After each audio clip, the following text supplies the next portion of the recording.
तो फ्रेंड, अगर आप अपने एसबीआई बैंक अकाउंट में यहाँ पे पैन कार्ड को अपडेट कराना चाहते हो, पैन कार्ड को रजिस्टर कराना चाहते हो, लेकिन आपने ये फॉर्म फ्रेंड फिल किया हुआ है, ऑलरेडी आप फिल कर चुके हो, लेकिन गलती से आपने क्या किया है, इस फॉर्म में कुछ मिस्टेक्स की होंगी जिसकी वजह से आपका ये फॉर्म जो है पूरी तरीके से बैंक ने रिजेक्ट कर दिया गया है और आपको पता ही नहीं है। आपको ऐसा लग रहा है यार कि आप बहुत पहले गए थे अपने बैंक, आपने वहाँ पे ये फॉर्म फिल किया हुआ था, आपने रिक्वेस्ट भी की थी उन लोगों से भाई कि आप मेरा पैन कार्ड जो नंबर है वो मेरे बैंक अकाउंट के साथ अटैच कर दीजिए, लेकिन आपका जो पैन कार्ड नंबर है वो आपके बैंक के साथ नहीं जोड़ा गया है।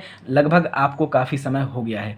अब फ्रेंड, मैं आपको बताने वाला हूँ कि भाई ऐसे में होता क्या है कि हमारा ये जो फॉर्म है वो बैंक की तरफ से ऑफिशियली रिजेक्ट कर दिया जाता है और हमको पता ही नहीं चलता। क्यों? क्योंकि हम अपने बैंक में बार बार पूछने नहीं जाते हैं। तो प्रॉपर वे में मैं आज आपको बताने वाला हूँ फ्रेंड कि आपको ये फॉर्म जो है सही वे में कैसे फिल करना है और फिल करते वक्त लोग इसमें कौन कौन सी गलतियां करते हैं। फ्रेंड, वीडियो बहुत ज़बरदस्त होने वाली है, बहुत शानदार होने वाली है, बहुत ज़्यादा इन्फॉर्मेटिव है। इसलिए मेरी आपसे छोटी सी गुजारिश है, आपको करना क्या है, वीडियो शुरू से लेकर एंड तक पूरी देखिएगा, क्योंकि इस वीडियो को देखने के बाद आपको कहीं और जाने की बिल्कुल भी जरूरत नहीं पड़ेगी। इसी बात पर अपने चैनल को सब्सक्राइब कर लीजिए और वीडियो को लाइक कर लीजिए, क्योंकि ऐसे ही हेल्पफुल कंटेंट मैं शेयर करता रहता हूँ ताकि आप लोगों को बैंक के रिगार्डिंग कोई भी समस्या, कोई भी प्रॉब्लम ना आए। तो चलिए अब शुरू करते हैं। फ्रेंड देखिए, सबसे पहले हम यहाँ पे करते हैं, ऊपर वाले जो पोर्शन दिए गए हैं उनको हम फिल करते हैं, सही वे में फिल करेंगे, सही तरीके से फिल करेंगे। तो चलिए शुरू करते हैं। यहाँ पे जो आपको सबसे ऊपर को दिख रहा है बैंक, यहाँ पे लोग गलतियाँ क्या करते हैं, हम लोग साथ में गलतियाँ भी देखते रहेंगे और साथ में यहाँ पे सही वे में फिल भी करते रहेंगे। तो यहाँ पे बैंक का नाम दिया गया है, हमको क्या करना है, स्टेट बैंक ऑफ इंडिया यहाँ पे लिखना है। सीधी बात है भाई, स्टेट बैंक ऑफ इंडिया लिखना है, लेकिन बहुत से लोग क्या कर देते हैं,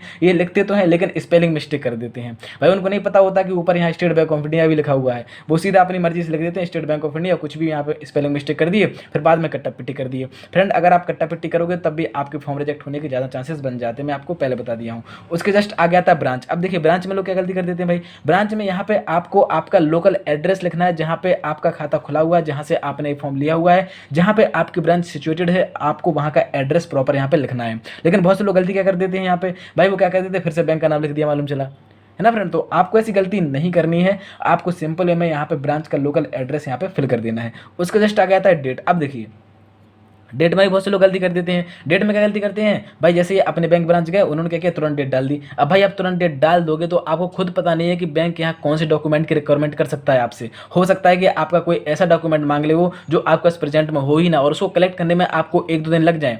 यानी सिंपल वे में कह सकते हैं फ्रेंड कि आपको डेट सबसे बाद में डालनी है और उसी दिन की डेट यहाँ पे फिल करनी है जिस दिन आप ये फॉर्म जो है अपनी बैंक ब्रांच में सबमिट करो। उसके जस्ट नीचे आता है first applicant name and second applicant name. अब देखिए इसमें क्या गलती कर देते हैं लोग बाग, बहुत से लोग इसमें गलती ये कर देते हैं कि मालूम चला पहले अपना फर्स्ट नेम लिख दिए और नीचे उसका सेकंड नेम लिख दिए। तो भाई आपको यहाँ पे अपना नाम नहीं लिखना है, टोर मरोड़ के नहीं लिखना है। अगर आपका खाता यहाँ पे ज्वाइंट है, देखिए मैं आपको प्रॉपर बता रहा हूँ, अगर आपका खाता ज्वाइंट है, किसी के साथ जुड़ा हुआ है, आपका सिंगल खाता नहीं है, तो पहले आपको अपना नाम यहाँ पे लिखना पड़ेगा और उसके नीचे जस्ट उस पर्सन का नाम लिखना पड़ेगा फ्रेंड जिसके साथ आपका खाता ज्वाइंट है। अगर आपका खाता ज्वाइंट नहीं है, सिंगल खाता है, सेल्फ खाता है, तो केवल आपको अपना नाम यहाँ पे लिखना है और नीचे वाला पोर्शन आपको खाली छोड़ देना है। उसके जस्ट नीचे आता है अकाउंट नंबर। वैसे अकाउंट नंबर में बहुत से लोग गलतियां नहीं करते हैं, बस न्यूमेरिक फिल करने में बहुत से लोग गलतियां कर देते हैं। वो कैसे करते हैं, जैसे मान लीजिए पासबुक में आपका अकाउंट नंबर तो है ही, लेकिन मान लीजिए न्यूमेरिक में गलती क्या हो गई, 7 की जगह 8 लिख दिया, 8 की जगह 9 लिख दिया, तो यहाँ पे वो लोग थोड़ी सी गलती कर देते हैं, मिस्टेक कर देते हैं। इसलिए आपको जब भी अपना अकाउंट नंबर आप फिल करो तो आपको 4-5 बार उसको चेक कर लेना है अच्छे से कि भाई हम सही फिल किए हुए हैं कि नहीं किए हुए हैं।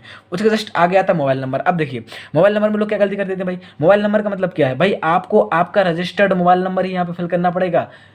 चाहे आपका सिम बंद हो गया हो, चाहे सिम टूट गया हो, चाहे आप उस नंबर का इस्तेमाल कर रहे हो नहीं कर रहे हो, डजंट मैटर। लेकिन अगर आपको याद है आपका मोबाइल नंबर तो आपको रजिस्टर्ड मोबाइल नंबर यहाँ पे फिल करना पड़ेगा, मैं आपको पहले बता दिया हूँ। लेकिन बहुत से लोग गलती क्या कर देते हैं, कुछ ही मोबाइल नंबर डाल देंगे भाई, प्रेजेंट में जो आप सिम इस्तेमाल कर रहे हो उसका डाल दिए, या फिर मालूम चला कि अपने पिताजी का डाल दिया, अपनी मम्मी का डाल दिया, किसी का भी डाल दिए। तो भाई आपको आपका रजिस्टर्ड मोबाइल नंबर ही डालना है। अगर रजिस्टर्ड मोबाइल नंबर नहीं है आपके पास तो इस पोर्शन को आप खाली छोड़ दीजिए और आप वहाँ से पता कर लीजिए कि सर मेरा रजिस्टर्ड मोबाइल नंबर क्या है, वो आपको बता देंगे। सिंपल है में अब आते हैं अपनी प्रॉब्लम पर। देखिए ये तो थी हमारी बेसिक इन्फॉर्मेशन जिसका इस्तेमाल करके एम्प्लॉय आपके अकाउंट में लॉगिन होता है, लेकिन आपकी बेसिक इन्फॉर्मेशन आप फिल कर चुके हो। अब आते हैं अपनी प्रॉब्लम पर। अब कुछ लोग सोच रहे होंगे यार आपने यहाँ पे फॉर्म फिल तो किया ही नहीं है, आपने मतलब इन्फॉर्मेशन शेयर तो की ही नहीं है। तो फ्रेंड मैं आपको एक बात बता देता हूँ कि अगर मैं किसी भी प्रकार की पर्सनल इन्फॉर्मेशन यहाँ पे शेयर करता हूँ तो यूट्यूब मुझे कम्युनिटी गाइडलाइंस स्ट्राइक दे सकता है। वो इसलिए क्योंकि यार आपको पता होना चाहिए कि किसी भी प्रकार की हम पर्सनल इन्फॉर्मेशन शेयर करेंगे तो यहाँ पे क्राइम में बढ़ोतरी होती है, इसलिए उसने गाइडलाइंस रख दी है कि आप किसी भी प्रकार की, किसी भी गलत भी चाहे सही भी,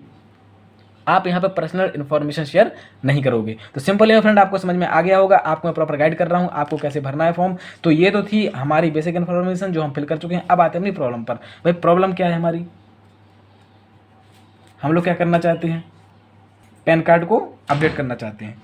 तो सिंपल है, में हमको क्या करना है, यहाँ पे पैन कार्ड का नंबर जो है फ्रेंड आपके पैन कार्ड में दिया गया होगा, आपको सिंपली उसका नंबर पैन कार्ड का क्या करना है, यहाँ पे लिख देना है। पैन कार्ड का नंबर लिखने के बाद आपको करना क्या है, कुछ नहीं करना है, पीछे की ओर आपको आ जाना है।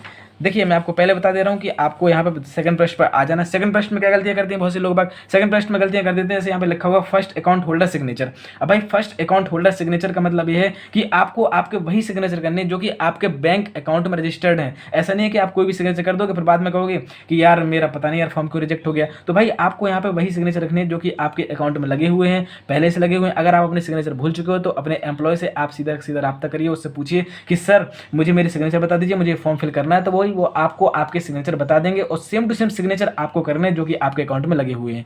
मैं आपको पहले बता दिया हूं। उसके जस्ट आगे आता है सेकंड अकाउंट होल्डर सिग्नेचर। देखिए यहाँ पे लोग क्या मिस्टेक कर देते हैं भाई, यहाँ पे वो अपने सिग्नेचर फिर से कर देंगे। लेकिन फ्रेंड इसका मतलब ये है, सेकंड अकाउंट होल्डर सिग्नेचर का मतलब ये है कि अगर आपका खाता जुड़ा हुआ है, किसी पर्सन के साथ जुड़ा हुआ है, तो आपको उसके सिग्नेचर लेना यहाँ पे कंपलसरी है, क्योंकि उसकी मर्जी के बिना आप अपने अकाउंट में कुछ भी हेर बदल नहीं कर पाओगे। मैं आपको पहले बता दिया हूँ फ्रेंड, क्योंकि ये बहुत ज़्यादा इंपॉर्टेंट होता है। अगर आपका खाता सेल्फ खाता है, सिंगल खाता है, तो आपको करना क्या है, कुछ नहीं करना है, यहाँ पे इस पोर्सन को आपको खाली छोड़ देना है। अब आते हैं अपनी प्रॉब्लम पर।